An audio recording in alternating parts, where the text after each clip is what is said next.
Next, the masked magician will perform a trick that street magicians have used to mystify unsuspecting victims who end up believing in freakish powers. He'll use a deck of cards and an assistant as his random volunteer. He begins removing the cards a few at a time, telling the girl to say stop whenever she wants. And she does. The card that remains at the top of the stack is offered for her inspection.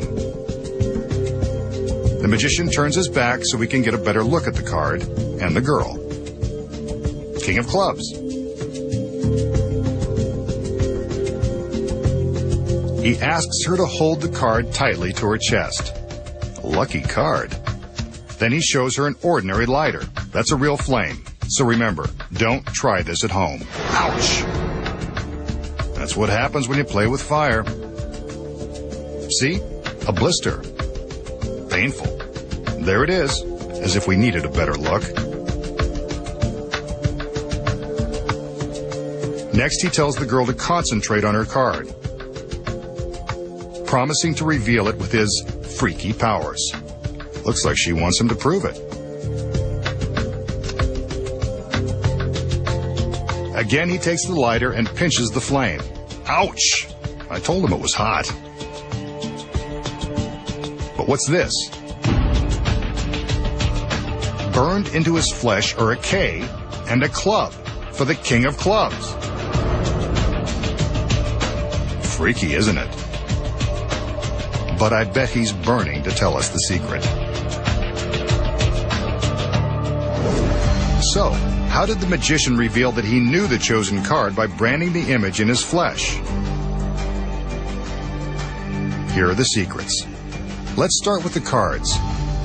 The magician knew which card the girl would choose all along, because before the trick began, he marked the location of the King of Clubs with his little finger. He removes a few cards, and when the girl tells him to stop, he removes one final stack. The card on top of the remaining pile is the one he offers to the girl. This is how he makes sure she chooses the king. The magician knows which card she'll choose, but how does he brand the symbols into his skin? The secret here is concealed within the lighter. Embossed into the sides of the lighter are stencils representing 3 values on one side and 3 suits on the other. The small circle on the bottom is the stencil the magician uses to convince us that he's caused a blister with the lighter. He turns his back as the volunteer shows her card, and at the same time he's gripping the bottom of the lighter tightly. The circle leaves a temporary impression on his thumb that looks like a blister. He pretends to burn his thumb and shows us the phony blister to prove it. Next, he tells the girl to think of her card and promises her he can guess what it is. He's really just stalling as he squeezes his thumb and forefinger against the stencils for the club and the king. This tight pressure will leave the appropriate markings in his flesh.